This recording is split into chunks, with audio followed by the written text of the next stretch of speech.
Hello everyone, welcome to Inspired. In this video, let's learn active voice and passive voice. So, active voice, in active voice, the subject of the sentence performs the action of the verb. That is, so in active voice, the subject of the sentence does the action.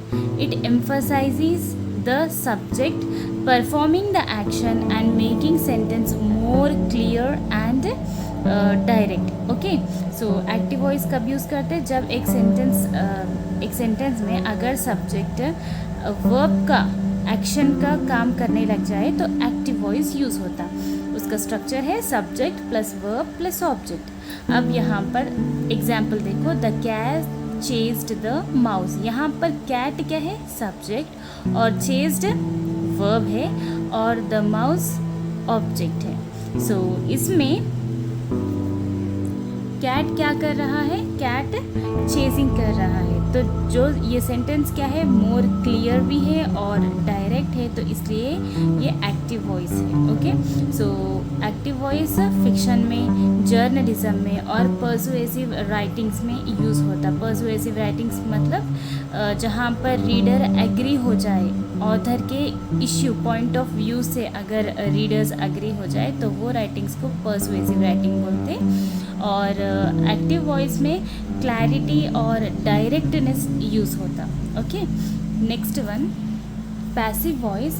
In passive voice the subject of the sentence receives the action of the verb. So passive voice here it emphasizes the action, okay, और object receiving the action, and it makes sentence more formal and focusing on the result. तो ये passive voice है ना, ये किस पे ज़्यादा focus करता?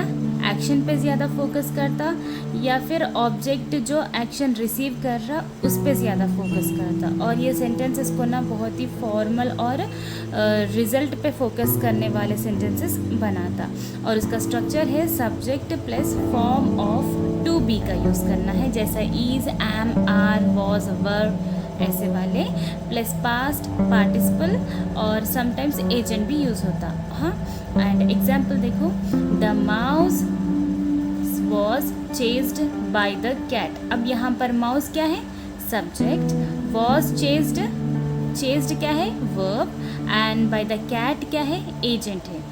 और इस सेंटेंस में हम सब्जेक्ट जो एक्शन रिसीव कर रहा उस पे ज़्यादा फोकस कर रहे हैं. अब यहाँ पर the mouse was chased by the cat, और यहाँ पर जो माउस है उस पे जो काम चल रहा, मतलब चेस्ड, यहाँ पर जो एक्शन हो रहा उस पर ज़्यादा फोकस कर रहे, इसलिए ये पैसिव वॉइस हुआ. ओके, और ये कब यूज़ करना है? सो जब when the doer is unknown, अगर जो एक्शन जो परफॉर्मर है अगर वो अननोन है तो पैसिव वॉइस यूज़ करना है. और साइंटिफिक राइटिंग्स में जहाँ पर एक्शंस को एम्फसाइज करना है तो वहाँ पर पैसिव वॉइस यूज़ होता. और फॉर्मल कॉन्टेक्स्ट में भी जब फोकस एक्शन पे ज़्यादा है ना कि परफॉर्मर पे, तो वहाँ पर भी पैसिव वॉइस यूज़ करना है. और जब भी पैसिव वॉइस यूज़ करते तो बाई वर्ड को इंक्लूड करते, ताकि परफॉर्मर को इंट्रोड्यूस करने के लिए. Okay, now let's see here example, the documents were misplaced. So in this sentence we don't know the doer. Yes, documents कौन मिसप्लेस करे, है ना, ये नहीं मालूम है. तो ये कौन सा सेंटेंस हुआ? पैसिव वॉइस का. और नेक्स्ट वन देखो, the solution was heated to 100 degree Celsius.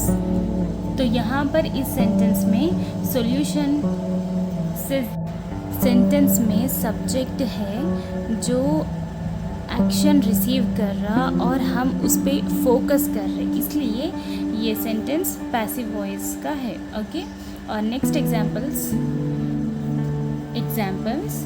Active voice. So the teacher graded the student test, and passive voice, the tests were graded by the teacher। तो इन दोनों sentence में first active voice में देखो the teacher graded the test.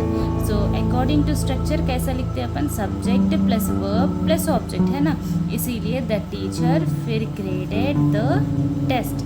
लेकिन passive voice में कैसे लिखते, जो कि ऑब्जेक्ट है वो सब्जेक्ट बन जाता और टू बी फॉर्म यूज़ करते हैं, जैसे कि am, is, are, was, were, tenses के हिसाब से प्लस V3 फॉर्म होता। और अगर परफॉर्मर को इंट्रोड्यूस करना है तो बाय यूज़ करना है। तो उसके हिसाब से अपन सेंटेंस कैसे लिखते, the test were graded by the teacher.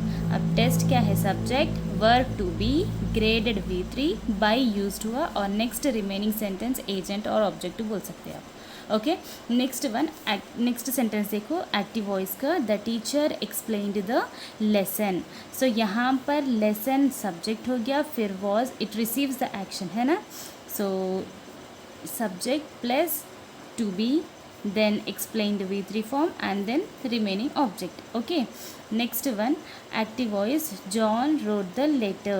passive voice में कैसे लिखते, the letter was to be form फिर से यहाँ यूज़ करें, then verb past participle and then for introducing the doer, so we introduced by, we included by। okay, next example active voice and passive voice. Next देखो active में she solved the problem, passive voice में कैसे लिखते, the problem was solved. So I hope you all understood. So in case if you found my video helpful, then please like, share and subscribe my channel. Thank you for watching.